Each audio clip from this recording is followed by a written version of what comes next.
let's talk about Devilman Crybaby. If you hard missed it, Devilman Crybaby is just absolutely wild. And I don't mean like, oh, it's a fun ride. I mean, they go hard on the blood, the gore, the gratuitous side boob. It's a lot. The actual story itself is pretty well put together, actually. Like, amazingly enough, it's pretty well put together. So, what's happening is. Well, yeah, that's the only way really to explain it. The devil is playing this gambit of being a person and is very slowly infecting the world into becoming demon people so that way he can take over. And he's also running the gambit parallel to this of being in love with the main character and constantly having to reset the timeline that he is making because the main character, Ryo?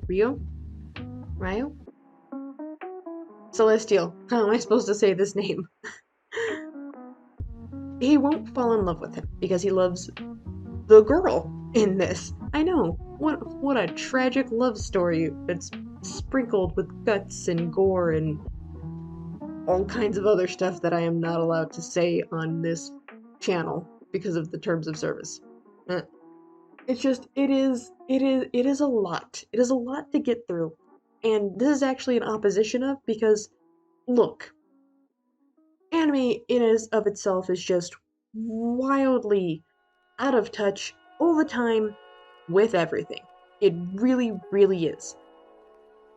But you also have to realistically have to understand that anime doesn't follow the rules. Anime is the only way for most people in Japan to actually get to have all of their fun because there's so many rules in Japan. Like, so many rules. An outrageous amount of rules. It's too many rules. So anime is realistically the only way that they can actually just get to have their fun. Because they don't really... Well, they have fun, but not in the way we perceive it as fun in the Americas. So that's a thing. But this whole story could realistically just be... I don't even know how to say it. Realistically, if we were running this gamut of the devil has fallen in love with a human person, and they are desperately trying to get that human to fall in love with them, we could have just stuck with that story. But that's not really the point of Devilman Crybaby, and Devilman Crybaby is not the first iteration that, like, Netflix isn't the first one that had it. They had a lot of iterations of it, like, there was an 80s series, it got resurged back in the 90s, and then they did it again for the 2000s for the Netflix series. I'm gonna let you know right now, the only thing that the Netflix series really got right was the fact that the moments of quiet calm where people actually get to have a moment to reflect on all the bullshit they've done, or like they're having their own existential moment of they gotta do stuff, that is realistically really well done in this series. But those are very few and far between.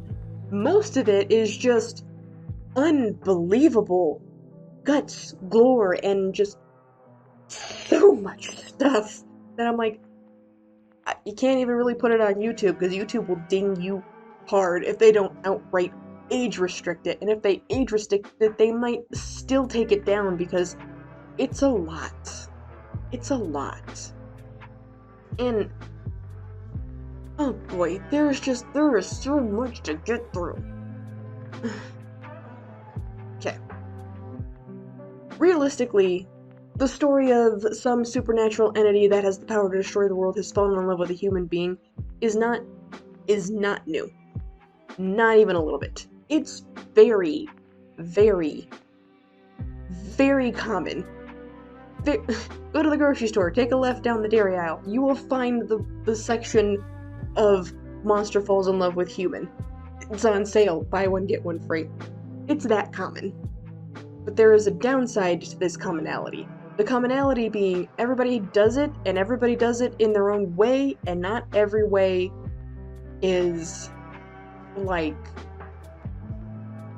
I don't want to say right, because there's no really right way to make anything, like, art-wise, but there also is a way to make the story weird, because it's just so unbelievably, inconceivably wild. And Devilman Crybaby, I'll give him that. It is wild. It's super wild. But the reason why this is an opposition of it gets to the point of being wild because it takes so many hard left turns to the point where you're like, I don't even know if we're gonna go in a circle at this point. We're just making lefts whenever we feel like it. We're making a Rubik's Cube of lefts, and the Rubik's Cube is broken. That's my best analogy I've got for you. In writing, it's not wrong to take that many hard lefts, but the audience has to be able to follow the lefts we're taking. That's really all it is. We have to be able to follow the lefts we're taking, or we're gonna get lost. I personally, watching this again, because I only watched it the first time it came out, so I had to rewatch it for this, I didn't realize for a long time, the devil is purposely resetting them all the way back to childhood with the knowledge that he might fail, which is why when he's talking to him in the beginning, like, scene when they first meet each other, you know what? Celestial, put up the clip. I'd rather just let the clip speak for itself. Love's not real. There's no such thing. Therefore, there's no sorrow. Or that's what I thought. Akira, why am I the only one who's speaking?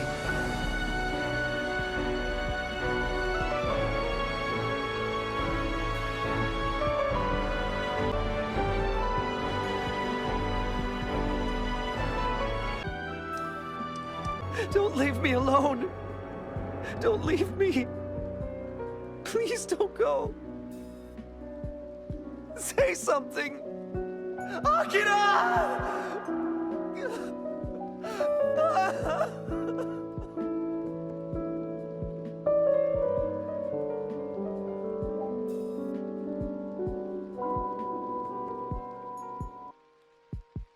Do you see? It is so outrageously wild when you have to rewatch it. I'm just like, dude, don't do this to me. My fragile little heart can't take this, because rewatching it made me so unbelievably sad. It's the most out there anime I think I've seen in a while, and I've watched Kill la Kill, which is a girl who literally wears suspenders as nipple tassels. No, I'm not taking that back. I know what I said. It's just, it is so good, and it is so wild, all at the exact same time. Like, the reason why this is opposition is because I'm not saying it's bad to be this wild and this out of control. But your ride has to be somewhat controlled as you have to make it. Maybe I need to watch it again. Maybe that's what's gonna happen. Maybe I'll just make a whole video of me rewatching this damn series and put it up on Patreon because I know I can't do it on YouTube because it'll get dinged hard.